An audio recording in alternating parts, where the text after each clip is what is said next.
welcome to the Fortress Comic News, episode 92. I am Chris, alongside Mike, the other host. The triumphant return of Mike. Yeah, I keep having a lot of those. Man, we've been getting a lot of quick show this week. That's occupying a lot of people's times multiple times. But also, what else released? Something else released on Netflix this week. Making a Murderer Part 2. Yeah, I gotta check that out. Yeah, like that. Like Netflix they just don't care. They're like, okay, you want both shows? Here you go. Figure out how to binge both. Yeah, they're killing it right now. Yeah, for real. Man, not a whole lot going on. I wasn't here last week. I was in Ohio. I did manage to stop at a cool comic book shop in near Columbus. Yeah, it's called Rat Pack Comics is the name. If you're near Columbus, it's not in Columbus, it's like outside the city. Check them out, pretty cool. There's a couple of them actually in the Dublin area of Ohio. One I don't know what actual town it's called, but picked up a few cool books. I got the Silver Age first appearance of Red Tornado. I got the first Ronan the Accuser, the Fantastic Four issue, and then I got the first Ocean Master. You saw that, which I'm going to steal from you. Yeah, it might not even be here. I haven't checked. I should probably go look. It's probably not there. Yeah, it's a pretty exciting issue to have. It's a pretty cool issue. To have, like, Ocean Master's a pretty, I mean, he is the Aquaman villain. Like, that's the one. Well, besides Black Manta, but I feel like, yeah, to me, Ocean Man. Black Manta is like the memorable, like, he's the Joker. He's the one that everyone knows. But Ocean Master is like, that's the true, like, I don't even know the Batman equivalent, but he's like just, it's such a great dynamic because it's Arthur's brother, and he's also has a claim to the throne, and there's just a great back and forth there. I would say Hush or Bane would be the comparison. Yeah. But yeah, that's a character I want to go back and collect more of, because I have pretty much everything from New 52 on that's Aquaman. But I want to go back and start collecting older stuff, because I fell in love with the character real quick, and I want to get more of his back issues. Yeah, it's definitely going on my wall for sure. Gotta find a spot for it on the wall. All right, let's jump into all the good news we got here. In case you were thinking that there wasn't enough DC shows, there aren't. We might even be hitting double digits by now, and I haven't counted. But Bill Lawrence is developing a Secret Six show for ABC, which might be the only network left that doesn't have a DC property. Yeah. Yeah. It's a strange one, because I'm excited and not excited, and then excited again, and then not excited all at the same time. Because I love Bill Lawrence. Yeah. I love Scrubs and I love Spin City. Those are two shows that are in my top 10 without a doubt. Yeah. Scrubs is really popular. And I think he makes great shows. But Secret Six, like, A, we don't know what Secret Six we're getting. Yeah. And B, it's on ABC, so. Right, and the best rendition of Secret Six, everybody loves Gail Simone's run, which is only like 6 issues. So. Yeah, it's. I didn't really know you could. I mean, it's a great series, and they're cool characters, but. Yeah, it's a strange one. We'll see. I mean, it's developing right now. There's a very solid chance it never gets good. Yeah. It's going to be like superhero. I don't know, like superhero sitcom is what I'm thinking. Which I'd be down for if done right. Like, yeah, but if done right is the key phrase there. Wasn't what was the show? Okay, the DC insurance company. What the hell was that show? Powerless. Was that on ABC? I don't believe so. Or TNT. It was one of those. I can't remember, but it was strange because like DC property being on that channel. So I don't know if they're just trying to pick something up. Like, you guys owe us a show, Yeah. But anyways, okay. We got our first look at Batwoman. Looks pretty cool in the costume. Costume is dead on. Yeah. Just dead. Yeah. It was awesome. Perfect. The Elseworld crossover posters got released, which are pretty interesting. Yeah, so essentially it looks like Ollie and Barry have switched places. And then we also got Black Suit Superman, which is really awesome. So yeah, there's some interesting ideas going on there, along with Batwoman. The Batwoman suit looks awesome. I'm interested to see how I think Oliver. I think Stephen Amell can pull off being Barry. I don't know about Flash being Arrow. I think that's going to be harder to pull off. I kind of want to see dark and gritty Flash and happy and bright Arrow. Oh, maybe you don't think they're going to change their characters at all? Just the suits, really? I feel like it's going to be like Ollie if he got the Speed Force. I hope that's what they're doing because that's a cool idea. It's what I love in comics recently, which is the what if story. What if Barry was the Green Arrow and what if Ollie was the Flash. I think those are cool concepts to mine. What they're doing. Yeah, I think it's going to be a lot of fun, and the whole black suit Superman. I'm curious to see what's going to come of that. That's pretty cool. Yeah, and the fact that we're getting a Lois Lane in this as well. Yeah, we haven't had a Lois Lane yet, so it's a pretty big character to just have for a crossover, which brings out the rumor that CW might be working on a Superman series. Why not? Yeah, so DC has pretty much given up on Superman for the film franchise, it looks like. Yeah, yep. And so now they're willing to give him up to the CW for a TV show. We'll see. Well, I've enjoyed, I don't know the actor's name, but I've enjoyed him when he's shown up. Yeah, he's not bad. We'll see if he can carry his own show. Right, yeah. But the big thing here is that they've kind of twisted a lot of the villains already to fit Supergirl. So it'll be interesting to see if they just kind of keep, bringing those heroes or villains in and whatnot. It's a strange concept, but CW has a great track record, so I'm sure they'll find a way to pull it off. Yeah.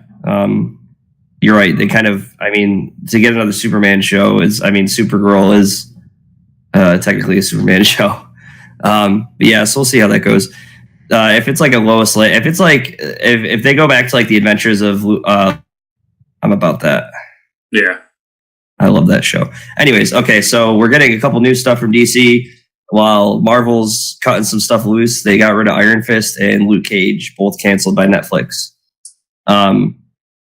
But we're getting hints of a Heroes for Hire series. So maybe they're just going to combine it.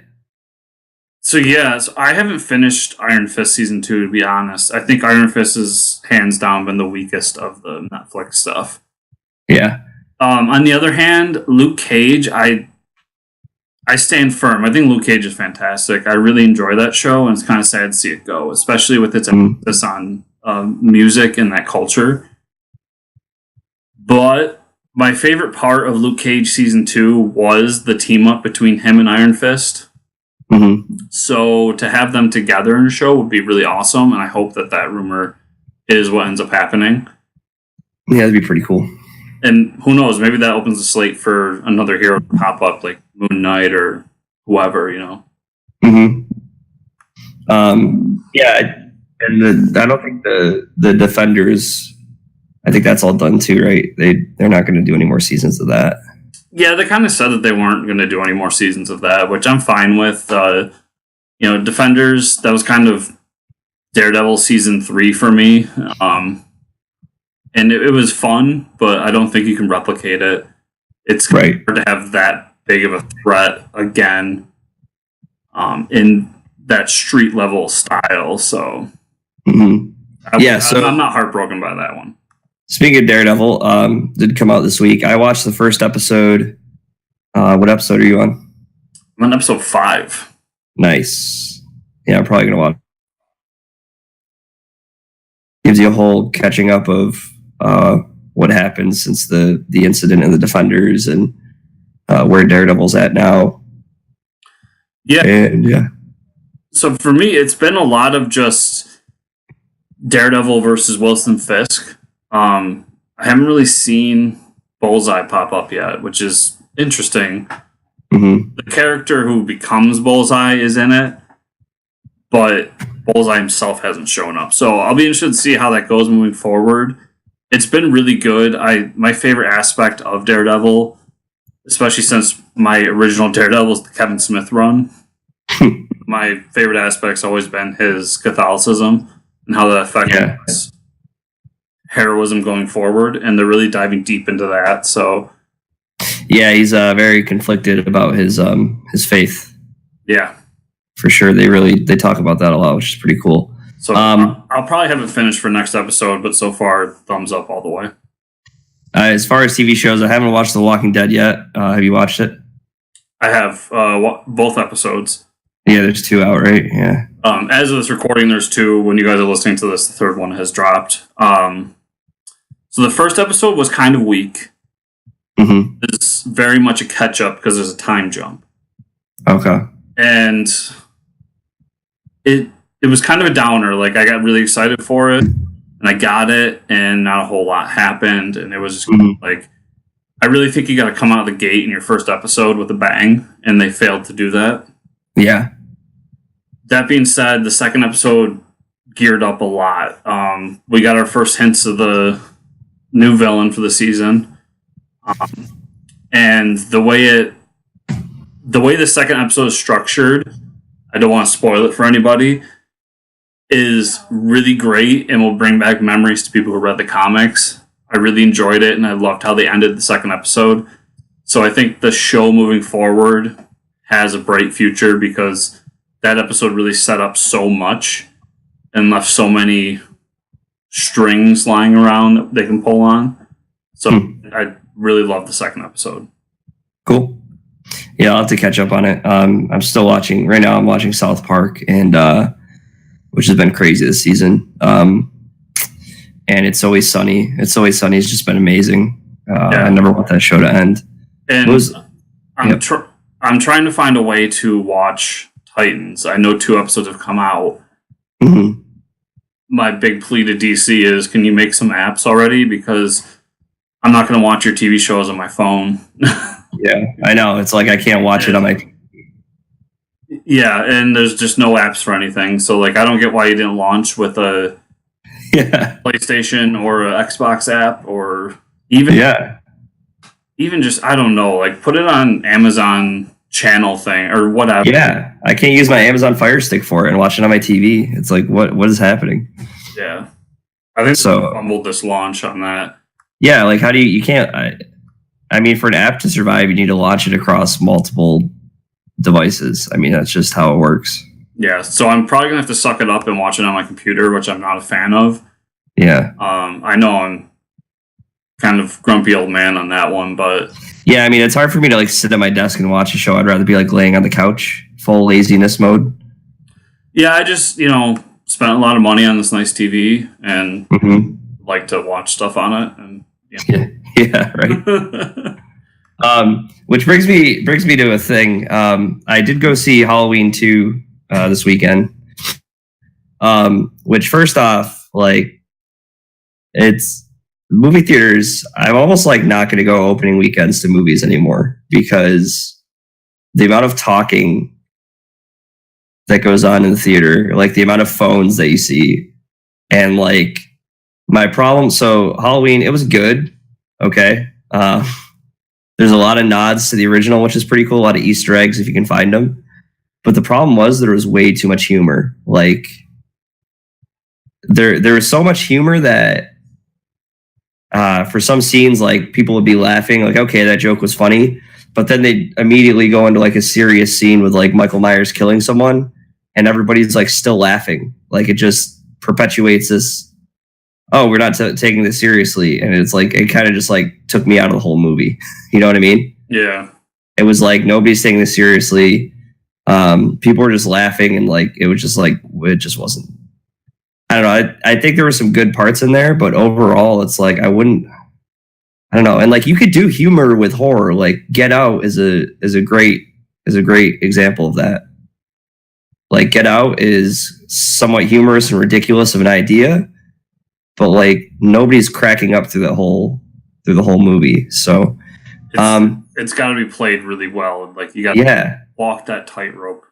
Yeah, it was really just like it was forced, but there was some good stuff. I mean, overall, I'd probably get like a 6 out of 10. Obviously, the original I think is better, but there's some good things that were done. I think there's a good movie there. It's just the humor was. It's just like when I go to see a scary movie, I'm going to see a scary movie. Like I want to be spooked, or not even spooked, but like give me like 80s horror where they had some comedy in there, but it wasn't like you didn't have you shouldn't have the theater cracking up. And like still cracking up to the point like the next scene is like, oh, I'm still cracking up. I can't take this seriously. It was just that's how it was for me. Which would I had a better experience if I watched it on my couch? Maybe. I don't know. Yeah. But anyways, go see it if you like Halloween. And I mean definitely see it for yourself, but there's might be a little more humor than you want. Yeah. So I have a couple of comments to what you first said. One, I agree with you. People go to movie theaters. This is my PSA to everybody. If you go to a movie theater, your job is to sit down, shut up, and watch the movie. Exactly. If you want to be on your phone or talk to your friend, then you shouldn't be at the movies opening weekend. Like, overall, you shouldn't be going to the movie theater at all. That's not what the theater's for. There is a social contract there. 2, what you need to do is become more like me and stop caring and call those people out. Because in the middle of a movie, when somebody's talking, I will scream across the theater at them.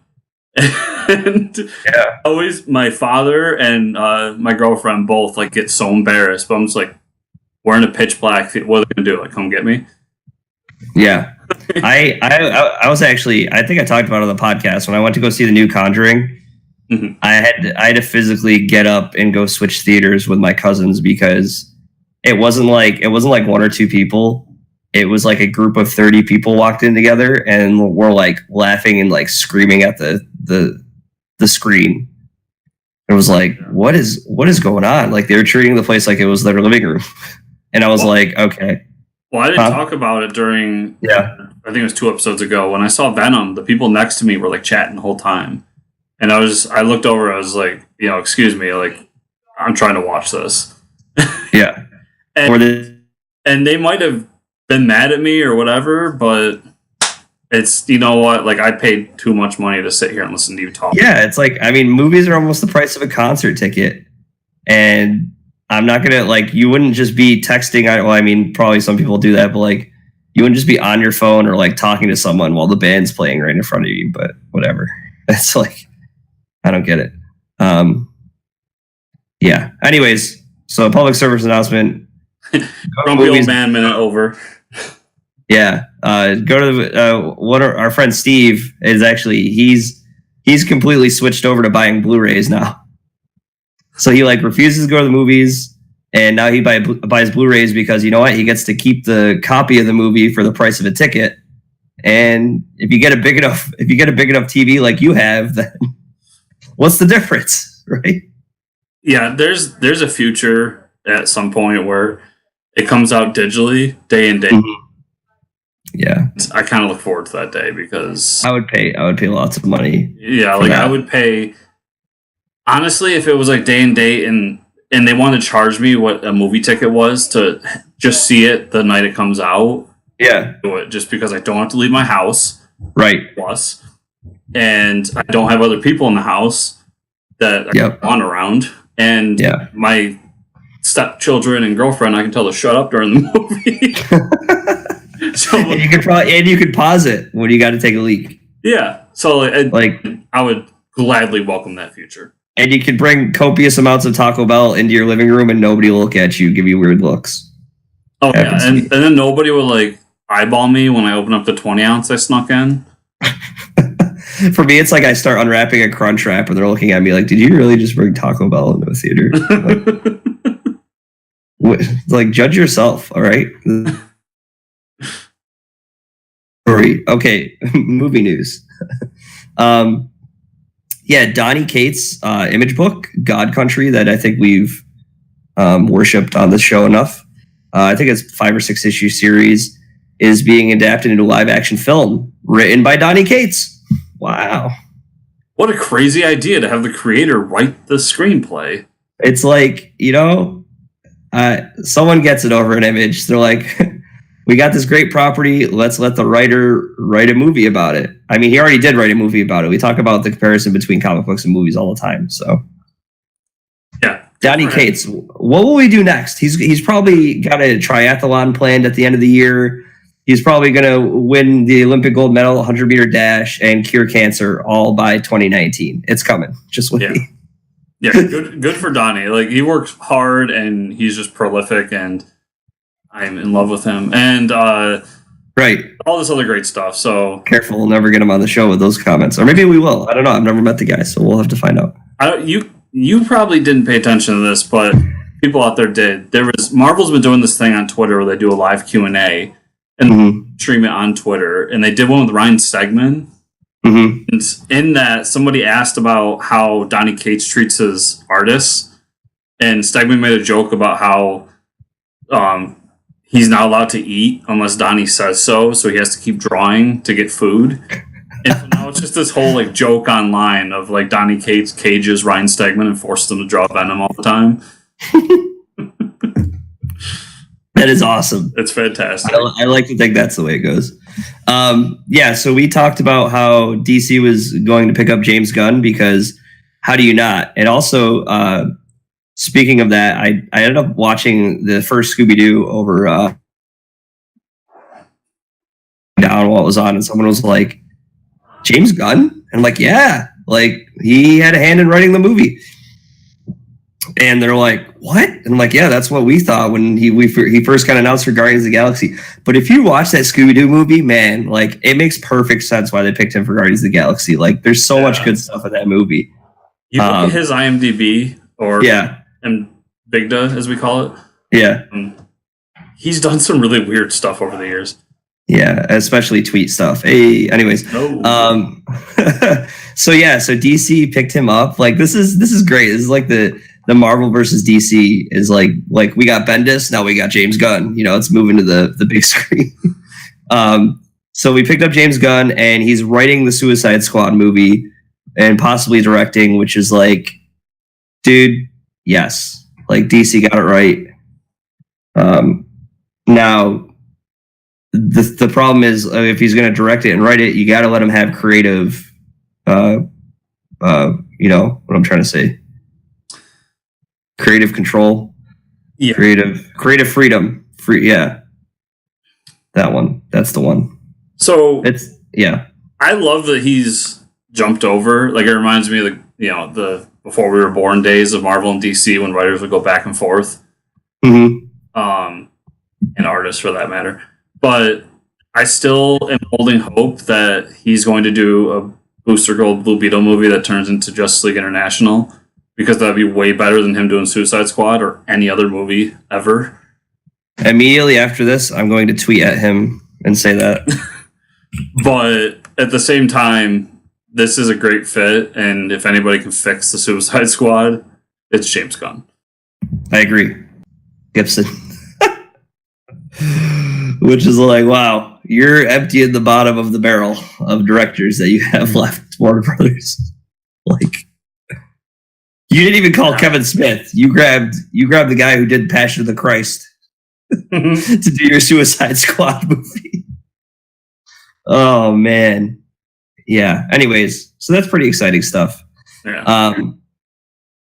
Probably the most exciting news that we have is the comic book news, though. So Gary Whitta and Derek Robertson are announcing a new Image comic called Oliver. This is pretty interesting. if you've never heard of Gary Whitta in the comic book realm, is because he's a screenwriter. What was he a screenwriter for, Chris? Book of Eli and importantly, Star Wars Rogue One. Yeah, 2 pretty popular movies. I don't think Book of Eli got too much backlash. That was that really good movie with Denzel Washington. Yeah, Denzel. Yep. Really cool movie. Obviously, Rogue One was a great hit.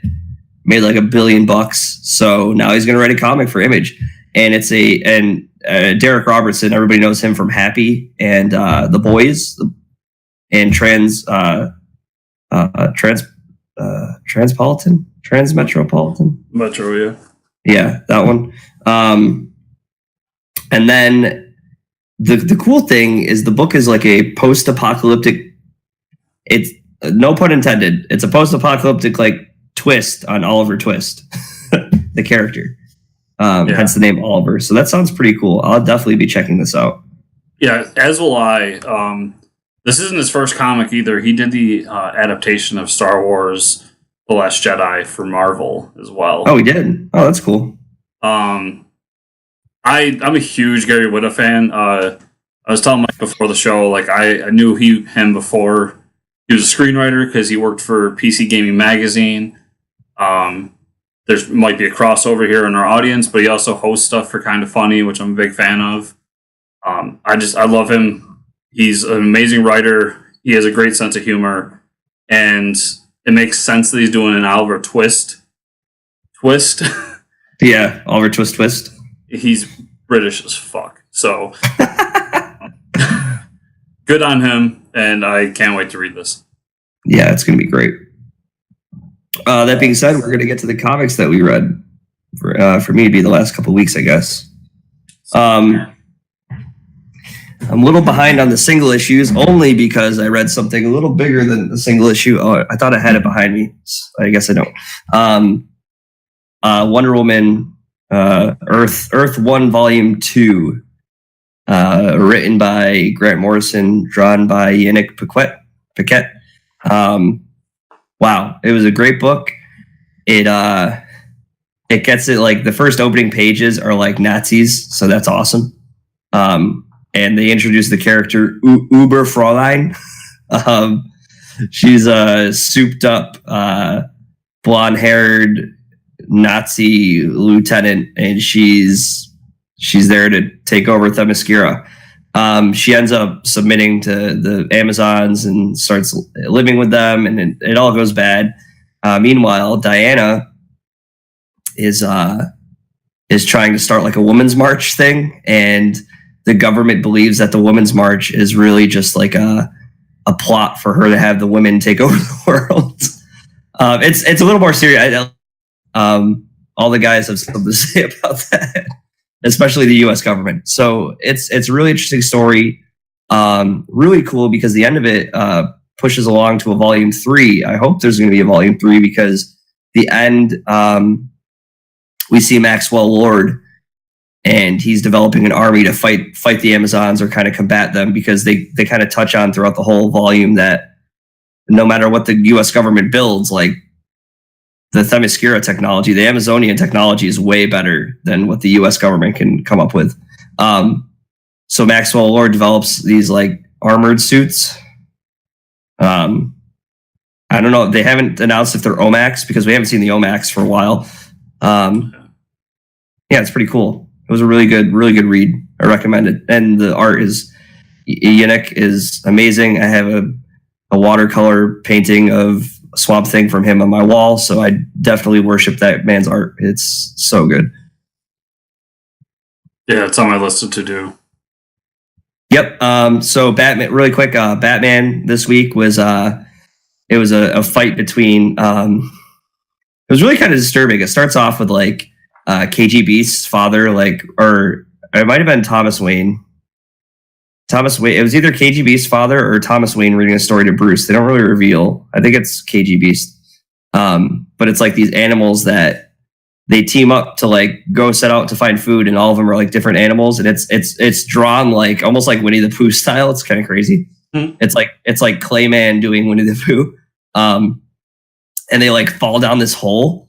And while they're stuck in the hole, the animals start tricking each other, like, which one, whoever has the thinnest voice out of all of us is going to get eaten first. And it gets like really dark and metal. It's awesome. And the end of the story ends up like the fox tricks the pig because like the pig's like, what are you doing? He's like, oh, I'm eating my own flesh. Like this is how I'm surviving. The pig's like, oh, that's a great idea. Then he starts eating himself and he like starts dying. And he's like, oh, wow, I've just been tricked.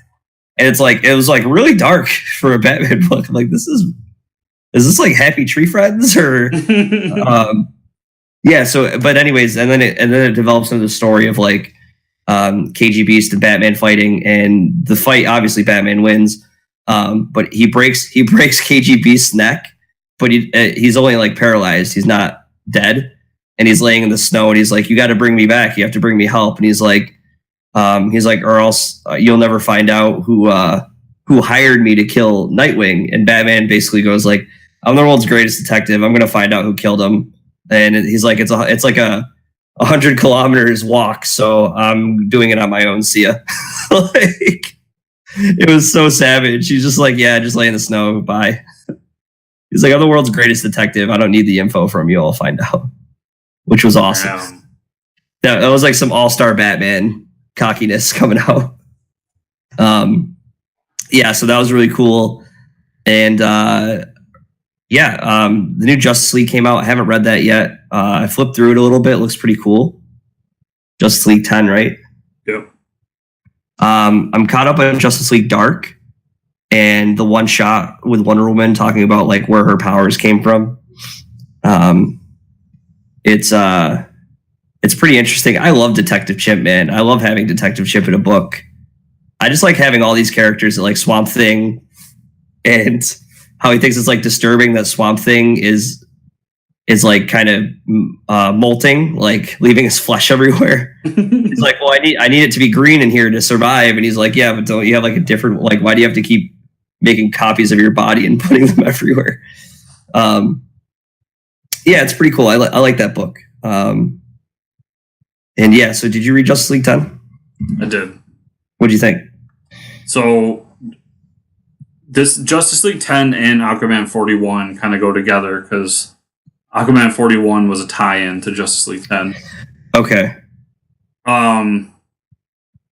So basically what we got here is Wonder Woman and Aquaman go out into the Pacific and they are searching for this old Atlantean relic.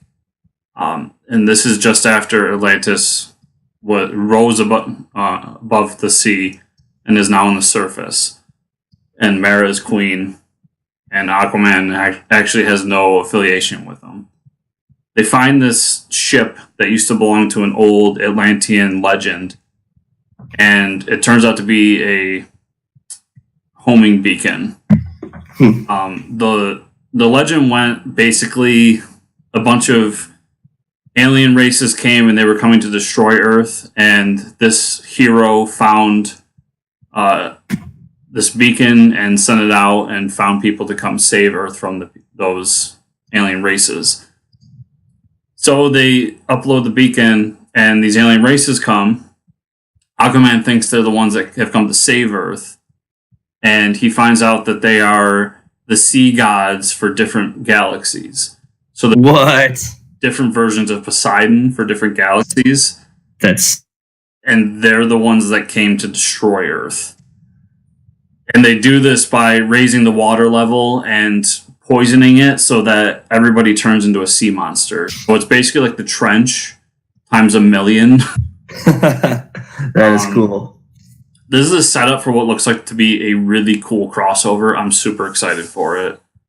And the Aquaman tie-in was really great. It was all about Mera and how she was trying to save Atlantis.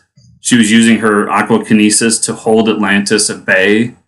It's how that kind of fell apart, and her trying to get out of Atlantis when it finally does fall apart, and then her back and forth with Batman, because at this time Batman is in the Hall of Justice and he's sealed in an airtight location, so he's playing kind of Oracle. And Mera's out there, and she can shield herself from the water, but Aquaman and the rest of the Justice League essentially have turned into these monsters. It was really good. I was very surprised at how much I enjoyed it. That's awesome. I'm excited for it. I just haven't read it yet. I got it on my table. Yeah, there's another tie-in for like Titans. And I don't know Titans, but I'm intrigued just to get it because I'm enjoying it so much. Nice. Well, I definitely recommend that. So I didn't talk about my comics last week, so I'll try to be quick. But Venom number 7 came out last week. Did I read that? Oh, is that the annual number 1? No. Or no? Oh, it's number 7. Number 7. So basically, this takes place right after the last arc, and we find out that the symbiote no longer has a personality, but it is still attached to Eddie Brock. And it's a very weird back and forth, and this is all being told in an interrogation room between Eddie Brock and the evil Richards from the Ultimate Universe. And I love that character, so it was fun seeing him. That's pretty cool. There was a huge reveal at the end as well. And if you didn't read it, they were talking about Flash Thompson. He used to have the symbiote, and what happened to him. And basically, Flash has been dead during this time period that all this was going on. So at some point, he was killed. And we also find out there was like a time jump. So basically, Brock has been unconscious in some way for 3 to 4 weeks. It was a kind of a low issue. Like, it was really mellow. But I liked it because the first 6 issues were just ramp. You need to come back down and set the stage again to where we are to kind of build to the next story arc. So not the most exciting issue, but I did really enjoy it. Oblivion Song number 8. Did you get to read that? No, I haven't read that yet. I have it though. So a lot of this is all about the lead character and his brother and their relationship. Honestly, another, much like Venom number 7, this was kind of a ramp down issue to set us up where we're going. And basically, at the end, we find out what the mission is moving forward. Okay. Oblivion Song is really great. I love that book. Yeah, it's a good book. I got a pile I got to get to. It makes 2 of us. Yeah. Star Wars Darth Vader number 22. So we're continuing the Fortress Vader storyline. We get this kind of backstory of this mask that Vader has found that belonged to an ancient Sith.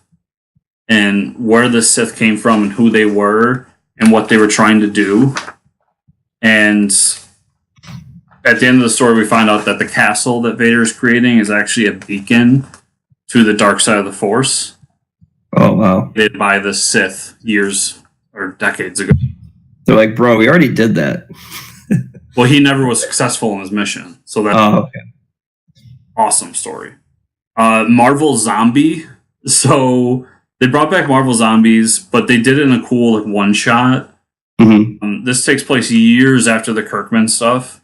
Yep. And it's all about this kid who finds a zombie who seems to be gaining his intelligence back.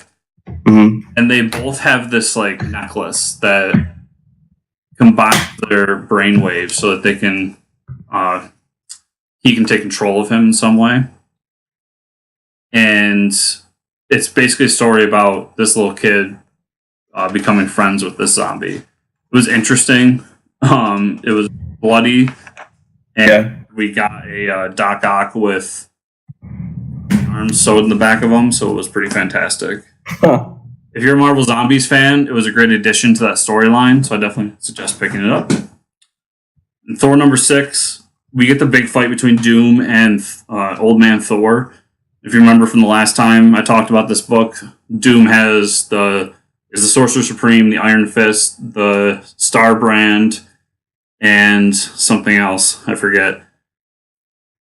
But Thor comes to Earth and starts to fight him. And then Old Man Logan, who has the Phoenix Force, comes to Earth with him and starts to fight him. And they basically decide that the only way to defeat Doom is for the Phoenix Force to enter the hammer and that's how they're going to fight it. So we get Old Man Thor with the Phoenix Force fighting Doom. Fantastic. That's awesome. Yeah. What if Peter Parker became the Punisher? That was a really great story, exactly as it sounds. Basically, Uncle Ben's "with great power comes great responsibility" is twisted, and Peter decides that he needs to kill people. And it doesn't end too well. Loving the What If books. Check those out. Number 9 is all about the Avengers going to see Namor, and basically the Celestials coming to Earth and destroying things didn't just affect the surface world, it affected Atlantis as well, and it destroyed Atlantis. And in that time, stuff happened with the surface world and Namor's people, and so the Avengers come down to talk with him and try to settle things out. There's a great moment between him and Black Panther, because if people remember, Wakanda destroyed Atlantis like 10 years ago in the comics, and that was a big storyline. All in all, it was really good, and at the end we get kind of a Avengers for the sea, but evil, and this was kind of the last page with all the different yeah, I'm hoping that's use, or maybe that's going to be Invaders, because Namor is going to be the villain in Invaders as well. That's right. So, Amazing Spider-Man number 7. Did you get to read that? No, all the books from when I was traveling last week, I didn't read any of my books. So I did read Murder Falcon, though. I'll talk about Murder Falcon. This was Peter and Captain Boomerang. No, just Boomerang. Sorry. Yeah, wrong universe. They basically start to understand each other and where they're coming from, and we learned that Boomerang is really, when we saw that he was going to see his friends and playing cards, those were actually LMDs that he bought because he missed his old gang. Wow. And we get an interaction between Wilson Fisk and this like arachnid centipede dude that I'm still not sure who he is. Mm-hmm. It was a kind of in-between issue. No Ryan Otley art, so that was kind of depressing, but it was still pretty good. I'm almost at the end.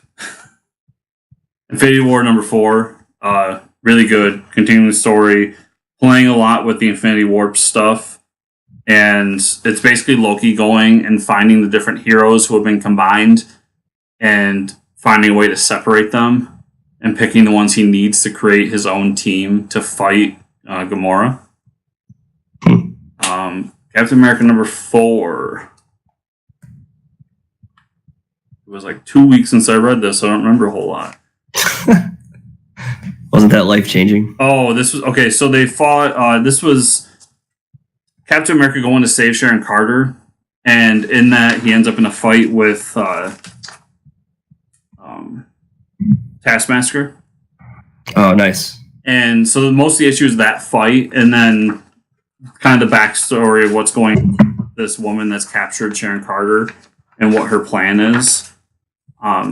Actually really good. I'm starting to enjoy Captain America a lot more than I was the first 2 issues. And then number 5, I've said it 1,000 times. It's the best comic on the shelves. I absolutely love this issue. We got kind of an insight of how these people were torturing Nathan in his brain, the ones that were bidding on him. And then we get kind of a backplot of his old gang coming to try and find him and help him out. And then my last was I got to read a trade, Pestilence number 1. I bought this off of Frank Terrier, so I got it signed. Nice. It's back in the Black Plague and the Crusades time. Mm-hmm. The zombie apocalypse comes about. Oh, hell yeah. The big twist here is that we find out that Satan is the one responsible for it. He's the one raising the dead. Makes sense. And it's been covered up by the church and the Pope. It was really cool. My only gripe about it is that the art was a little bit too cartoony for how serious the story was. Mm-hmm. but I still enjoyed it and recommend it. And I want to get Volume 2 because Volume 2 is all about Satan's plan and how he did it. And I'm down for that. Nice. That's everything. Let's talk about Murder Falcon. Yeah, I did read Kick-Ass this week. I have Hit Girl come out this week. Last week was Kick-Ass. That was really good. Basically, the issue, she's doing more Kick-Ass things, but the end of the issue, her brother-in-law starts waking up from the coma, which, like, if he died, that sucks because her sister would be heartbroken. But if he lives, that sucks because he knows that she's Kick-Ass. So it ends up with him waking up and she's like, oh shit, what am I gonna do? I haven't read Hit Girl, but this is the first issue where she goes to Rome, so we'll see what's going on with that. Murder Falcon #1 came out 2 weeks ago. Buy this book. And when I bought the book at this local comic shop, it was the last one on the shelf. So I'm really hopeful that it's because everybody bought it and not because that was the only one they ordered. But basically, if anybody hasn't looked up Murder Falcon, this guy was in a local like metal band. They had original music, and for some reason, I'm not going to spoil it, he gets out of playing music. Like, he just becomes depressed about it, and he can't even pick up his guitar because it reminds him of something from his past that he never wants to go back to. Well, somehow there's a rift opened where like kaiju come through, almost like in Pacific Rim, and like monsters start like attacking their world. And then his broken guitar like reassembles itself. And so what he has to do is he has to play metal with the guitar, and Murder Falcon appears. And what Murder Falcon just like beats the shit out of monsters. It's amazing. And he has to just play metal on the guitar. It is such a good book. It's so much fun. And the art is amazing. There's a really great scene where like him and Murder Falcon are like sitting on his old band van together, like looking out in the water, and they're just talking about like what's wrong in the world, why this is happening. And they look out in the water, and there's a giant monster, like crab thing, like standing in the lake. And they're like, "How long has that monster been there?" They're like, "I don't know. He's been there for a while." And then they just get up and they kill it. It's awesome, but it's like the like camera pans over it. It's like, how long has he been sitting there, just like waiting to fight them? It's such a good book. Are you sure you didn't write this? I don't know. It might have been me wrote it in my sleep because it is so good. It sounds like a Mike book to the. It is amazing. I'm just telling you, everyone go buy Murder Falcon. We got to get the writer on here because I've never read anything like it. It's so good. I just remembered I did have one more because I buy it digitally. Archie 1941. Mm-hmm. Mark Waid's killing it on that book. The entire issue is Pearl Harbor happens, and all the different kids in the town are trying to figure out what they're going to do with their life. So they're trying to figure out whether they're going to enlist in the army or not. Oh, wow. And, Moose is like gung-ho to enlist, but he can't because he finds out he has a heart murmur. What? And yeah, and so many, like, there's so many great storylines going on. There's a great moment with Archie's dad where he's giving him shit for being, kind of a piece of shit and not doing anything with himself. But then he ends up going out with his buddies and like opening up and telling his friends, like, I don't mean to be tough on him, but like, kid's doing nothing with himself. Mm-hmm. And gets drunk and tries to enlist in the army. Which Archie just happens to be around the corner when that happens. And it leads to him getting back together with Betty and then deciding that he's going to join up for his father. So that book is really good. It's really deep. So be wary if you decide to read it, but I really enjoy it. Bring your tissues, folks. Yeah. So Mike. Wow. Where can people find you on the internet? Fortress Ricker, where can they find you? They can find me at Fortress Chris on Twitter. Wow. On Twitter. Sorry, I didn't even say the social media. Just Fortress. You just type Fortress Ricker. We're super rusty this week, but I know it's been a hell of a week, man. I tell you. Where can they find the show, Chris? They can find the show at FCN_official on Twitter or Facebook.com/FortressComicNews. You can also find the show at FortressComicNews.com. That's where everything we do is posted. The show, the top 5, list of comics every Sunday, everything. It's right there for your whatever you need it for. If you are watching us on YouTube, to give us a thumbs up down below and subscribe to the channel, comment, do all that fun stuff. We want to hear from you. And if you are listening to the show, whatever podcast service, whether it's iTunes, Stitcher, whatever, give us a review, preferably 5 stars, helps us reach more people. And always share with a friend. So we really appreciate y'all listening, watching, pleasuring, whatever you're doing. And we can't wait to see you next week. See you, everybody.